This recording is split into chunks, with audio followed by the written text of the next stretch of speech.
Assalamualaikum warahmatullahi wabarakatuh. Baiklah, di video kali ini saya akan menjelaskan tentang strategi pembelajaran, di mana materi yang akan saya jelaskan ada dua materi. Yang pertama, strategi pembelajaran bermain peran, dan yang kedua, strategi pembelajaran bermain kuantum. Akan saya jelaskan satu persatu. Yang pertama yaitu strategi pembelajaran bermain peran. Strategi pembelajaran bermain peran di sini bisa dimainkan secara sendiri dan juga bisa dimainkan secara bersama-sama. Kemudian, strategi pembelajaran bermain peran ini juga bisa dimainkan secara menggunakan media dan juga bisa dimainkan secara tidak menggunakan media. Baiklah, di sini saya akan menjelaskan ada beberapa dampak yang akan didapatkan oleh anak menggunakan strategi pembelajaran bermain peran ini. Ada dua dampak. Yang pertama, kelima aspek perkembangan anak akan dapat dikembangkan ketika anak melakukan strategi pembelajaran bermain peran ini. Misal, anak bermain peran, di sana anak akan mempunyai dialog otomatis, di sana akan berkembang aspek bahasa anak, di sana anak akan melakukan interaksi dengan teman-temannya, otomatis aspek perkembangan sosial emosional anak akan berkembang. Saat anak menyampaikan dialog, ada beberapa yang harus anak ingat, otomatis aspek kognitif anak akan berkembang. Jadi kelima aspek perkembangan anak akan dikembangkan pada saat melakukan strategi pembelajaran bermain peran. Dampak yang kedua yaitu akan dapat dikembangkannya imajinasi anak. Imajinasi anak di sini ada yang dimasukkan adalah misalnya anak bercita-cita ingin menjadi seorang dokter. Nah, maka dari itu anak bisa melakukan bermain peran menjadi seorang dokter. Anak bisa bertingkah laku selayaknya seorang dokter, memberi obat, menyembuhkan orang sakit, dan anak bisa melakukan bermain peran yang lainnya sesuai dengan imajinasi yang anak lakukan. Strategi pembelajaran bermain peran itu sendiri terbagi menjadi dua. Yang pertama yaitu bermain peran makro dan yang kedua bermain peran mikro. Yang dimana bermain peran makro yang dimaksud di sini adalah anak memerankan langsung peran apa yang dimainkan. Misal, anak memerankan menjadi seorang petani. Nah, di sana anak harus bertingkah sayanya menjadi seorang petani. Misal, anak membajak sawah dan sebagainya. Atau anak memerankan menjadi seorang polisi. Anak bertingkah menjadi seorang polisi. Misal, mengatur lalu lintas dan sebagainya.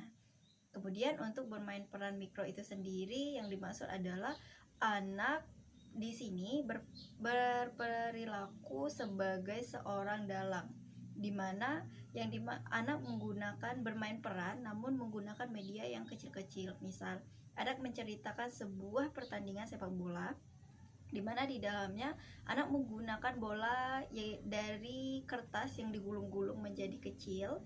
Kemudian anak berperilaku bola akan dimasukkan ke dalam gawang, tapi anak tidak memerankan langsung, anak hanya sekedar menceritakannya saja. Kemudian model-model bermain peran. Model-model bermain peran di sini yang pertama adalah main peran secara tiruan. Main peran secara tiruan ini anak menjelaskan peran apa yang ia mainkan, seperti yang saya jelaskan sebelumnya. Saat anak menjelaskan peran sebagai ibu dokter, ya anak benar-benar bertingkah seakan ia adalah ibu dokter. Yang kedua yaitu pura-pura adanya objek. Misal, anak menjelaskan, oh di depan kita ada mobil, di depan kita ada sungai yang dalam, seperti itu. Berikutnya, pura-pura berkaitan dengan tindakan dan suasana. Di sini biasanya ketika anak bermain peran, anak akan menjelaskan, oh ada suara kereta api. Nah, di sana anak akan mengeluarkan bagaimana suara kereta api, atau ada suara sapi, dan di sana anak akan menjelaskan bagaimana suara sapi. Berikutnya ketekunan. Ketekunan yang dimaksud adalah bagaimana cara anak menyampaikan peran apa yang sedang anak perankan pada saat itu.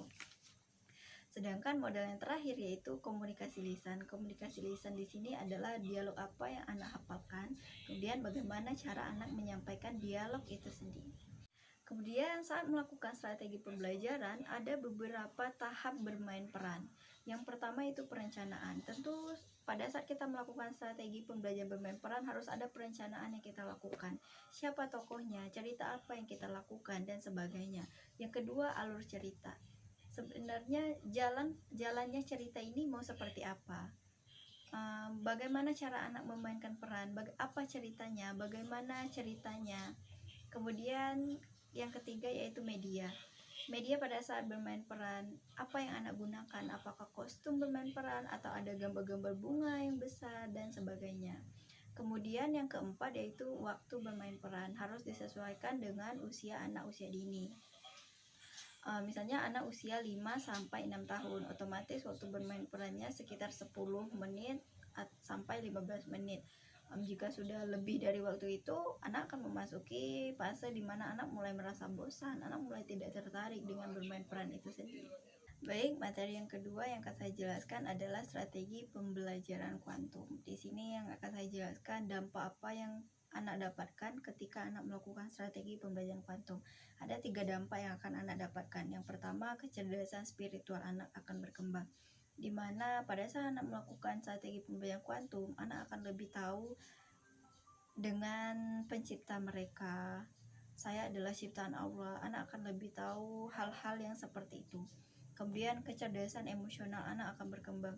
Ketika melakukan strategi pembelajaran kuantum, emosional anak akan jauh lebih bisa kita pahami. Emosional anak akan lebih bisa ia kuasai sendiri.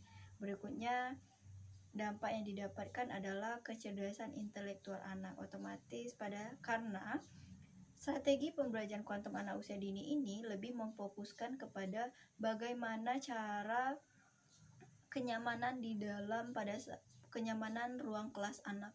Bagaimana anak bisa merasa nyaman pada saat belajar, bagaimana anak bisa merasa menyenangkan, bagaimana anak bisa tertarik untuk belajar di kelas itu sendiri, baik mulai dari segi dekorasi atau bahkan tenaga pendidiknya di dalam kelas itu sendiri. Berikutnya ada beberapa keunggulan yang didapat setelah melakukan pembelajaran berdasarkan strategi pembelajaran kuantum.